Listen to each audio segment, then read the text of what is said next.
Hello दोस्तों, कैसे हैं सब लोग। उम्मीद है सब लोग ठीक होंगे। आज हम इमोर्टल डीमन डैड के एपिसोड नंबर 13 की एक्सप्लेनेशन करेंगे। हमारी एपिसोड वहीं से शुरू होती है जहाँ से पिछला एपिसोड ख़त्म हुआ था। यहाँ पे सुकिंग कहती है बहुत हुआ, तुम बहुत ही ज़्यादा बेकार बातें कर रहे हो। मैं भी उसी स्टेज पे हूँ जिस स्टेज पे तुम हो। मैं भी देखना चाहती हूँ कि तुम मुझे कैसे इस जगह पर रोक के रखते हो। क्या तुम्हारे पास इतनी एबिलिटी है कि तुम मुझे यहाँ पर रोक कर रख सको। ये सुनकर डोमैन जोन्स आता है, वो अपनी छड़ी को हवा में उठाता है और कहता है, देखो फिर जब ये ऐसा ही है तो फिर वो अपनी छड़ी में से कुछ एनर्जी की वेव्स को हवा में छोड़ता है। और फिर ये जितनी भी वेव्स होती हैं वो जाके जितने पिंजरे में घोस्ट जो से उसने बंद किए होते हैं उन सभी से जाके टकराती हैं। जब ये वेव्स उनसे जाके टकराती है तो फिर वो ज़ोर ज़ोर से चिल्लाना शुरू कर देते हैं, और इनके चिल्लाने की आवाज़ इतनी ज़्यादा ख़तरनाक होती है कि जो से कि इनके पास शील्ड बनी होती है वो भी ऐसा ऐसा टूटना शुरू हो जाती है।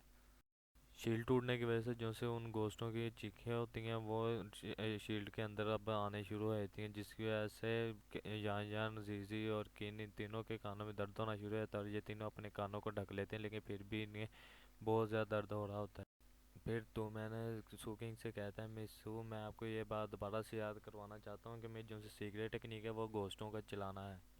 और इस बात से अब ये कोई फ़र्क नहीं पड़ता कि तुम्हारी कल्टीवेशन के किस हद तक बढ़ चुकी है, लेकिन जो सा तुम्हारे पीछे ये लोग हैं ये मुझे नहीं लगता कि और ज़्यादा देर तक रोक सकेंगे।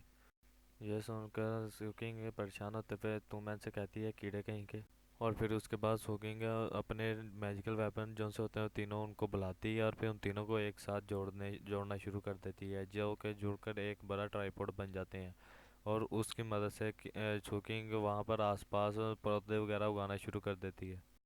फिर देखते ही देखते वो पौधे दरख्त में बदलना शुरू हुए थे। वो दरख्त एक जंगल कुछ दरख्त एक जंगल में बदल जाते हैं, और फिर उन दरख्तों के ऊपर फूल खिलना शुरू हुए थे। फिर वो जो सी भी फूलों की पत्तियां होती हैं दरख्तों पर लगी हुई, वो हवा के ज़रिए से जैसे ही आसपास में उड़ती हैं तो फिर वहाँ से आवाज़ आना बंद हो जाती है गोश्तों के चिल्लाने की। और ये देखकर जीजी और जान को भी कुछ समझ में नहीं आती। ये देखकर जीजी कहती है, डैडी वो देखो, वो फूलों की पत्तियां हवा में उड़ रही हैं और फूल उग रहे हैं, और ये देखकर बहुत ही ज़्यादा खूबसूरत लग रहा है। फिर वो जितनी भी फूलों की पत्तियां थी वो आहिस्ता आहिस्ता हवा में उड़कर वो जितने भी घोस्ट होते हैं पिंजरों में बंद उनके पास जाती हैं, जिसकी वजह से वो घोस्ट भी चलाना बंद कर देते हैं। ये देखकर तुमन कहता है, मिस सू, आपने तो ये जो से पौधे हैं इनको 10 मील के अंदर अंदर फैला दिया और इसे अपनी ही फील्ड बना लिया है। लेकिन मुझे लगता है कि आप इन सभी पौधों को, फूलों के पौधों को बहुत ही अच्छे से पहचानती हैं, लेकिन मुझे नहीं लगता कि आप अपनी ये इस स्टेज में रहकर इस चीज़ को ज़्यादा देर तक संभाल सकेंगी। ये सुनकर सोकिंग कहती है, बहुत हुआ तुम्हारा ये बेकार की बातें करना। अब तुम्हारे पास जितनी भी फजूल की बाकी ट्रिक्स बची हुई हैं उन्हें अभी बाहर निकाल लो। यह सुनकर तुमन कहता है, चलो फिर ऐसा तो ऐसा ही सही, जैसे तुम्हारी इच्छा हो। आज मैं तुम्हें अपनी पूरी की पूरी ताकत दिखाना चाहूँगा। फिर तुमन भी अपने मैजिकल वेपन जो सा उसका होता है उसे बुलाना शुरू करता है। उसका मैजिकल एक गोला वेपन एक गोला सा होता है, जिसके अंदर एक बच्चे ने एक सील को पकड़ कर रखा होता है। और इसे देखकर किंग कहती है, ये तो वंडरिंग लेवल की पावर है, और तुमने इतने शॉर्ट पीरियड में वंडरिंग लेवल में कब ब्रेक थ्रू कर लिया। ये सुनकर तुमन कहता है, मुझे तो अभी 1 महीना भी नहीं हुआ पूरा कि मैंने ब्रेक थ्रू किया, और अगर ऐसा सोचा जाए तो फिर तुम मेरी पहली ओपोनेंट बनती हो जब तक मैंने ब्रेक थ्रू किया है।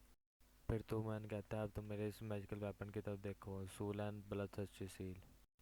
उसके इतने कहते हुए उसके हाथ में उसकी हड्डियों की बनी हुई छड़ी आने लगती है, जो कि उसको बच्चे की पावर को अपनी तरफ खींचने लगती है। और ये देखकर वो बच्चा अपनी वो सील के अंदर अपनी पावर को सारी सील पावर को सील में डालता है, और फिर तो मैंने हंसना शुरू कर देता है, और उसके सील जो सी होती है वो पहले से बहुत ज़्यादा बड़ी हो जाती है। फिर वो इस सील से एक प्रेशर रिलीज करता है, जिसकी वजह से सूकिंग होती है वो पीछे जा गिरती है।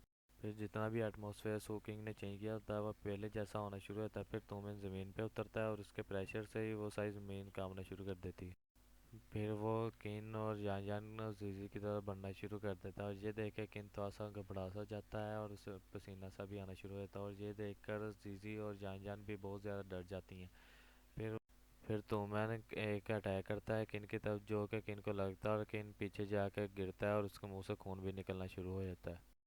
ये देखकर जीजी और यान डैडी चिल्लाते हुए केन की तरफ बढ़ना शुरू कर देती हैं। ये देखकर तूमैन कहता है कि अब से जो सी मोटल डेमन ट्विंस है ये अब मेरी हैं। और भाई लोग, यहीं पे हमारी इस एपिसोड का एंड होता है। उम्मीद है आप सब लोगों को ये एपिसोड पसंद आई होगी। अगर आप लोगों को एपिसोड पसंद आई है वीडियो को लाइक और चैनल को सब्सक्राइब लाजमी कर दीजिएगा। शुक्रिया।